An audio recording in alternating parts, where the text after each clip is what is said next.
kapal hibah Kemenhub RI terlantar di dermaga Pulau Bae. Dialog Kepala Dinas Perhubungan Kota Bengkulu, Hendri Kurniawan menyikapi hampir 5 tahun 4 unit kapal hibah Kementerian Perhubungan RI untuk penunjang pariwisata di Bengkulu, terlantar di dermaga ASDP Kota Bengkulu.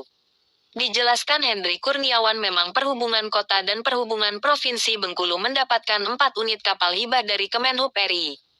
Hibah kapal Pelra tahun anggaran 2018/2019, 35 GT dengan daya muat 24 penumpang. Kapal bantuan hibah untuk penunjang pariwisata. Kapal motor Banawa Nusantara memang belum dioperasikan karena berbagai kendala, baik itu perizinan maupun pengoperasian. Diakui Hendri pihaknya sudah berkirim surat ke berbagai pihak untuk pengoperasian kapal hibah tersebut. Namun banyak pihak ketiga yang datang untuk mengelola setelah disesuaikan dengan laut dan sungai Kota Bengkulu. Pihak ketiga menghilang dengan alasan tidak cocok. Meski kapal tersebut bisa mendatangkan pendapatan asli daerah namun yang utama kapal bisa beroperasi.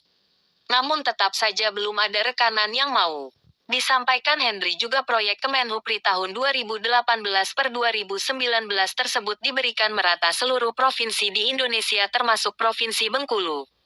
Kita hanya menerima saja bantuan kapal hibah dari kementerian, bukan usulan pihak kita. Kalau usulan kita akan disesuaikan dengan laut dan sungai yang ada untuk penunjang pariwisata. Sungai dan muara laut Kota Bengkulu banyak dangkal jadi agak sulit teknis di lapangan. Ditambahkan Hendri juga saat ini kondisi kapal GPS-nya ada hilang dan akinya ada soak. Pernah juga satu kapal lepas dari tambatan dan nyaris berlayar sendiri ke tengah laut. Untungnya cepat diselamatkan. Pihaknya dengan tangan terbuka siapa yang mau mengelola 2 kapal hibah jatah untuk Dishub Kota Bengkulu. Dalam pantauan dialog di lapangan 4 unit kapal hibah Kemenhub RI 2 unit untuk Dishub Kota dan 2 unit untuk Dishub Provinsi. Kondisinya mulai tergerus cuaca panas, hujan dan hantaman air laut. 4 unit kapal tersebut hanya terombang-ambing di pinggir dermaga ASDP Pelabuhan Pulau Bae Kota Bengkulu.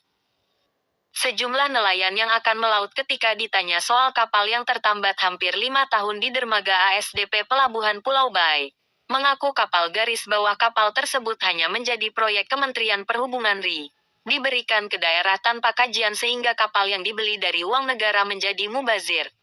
Padahal masih banyak nelayan yang butuh kapal layak untuk mencari kehidupan di laut. Hasanah. 4 unit KM hibah Kemenhub RI yang 5 tahun terlantar di dermaga ASDP Pelabuhan Pulau Bae Kota Bengkulu. Dari Bengkulu, Aktual.klik, Rina Juniati SI.com, melaporkan.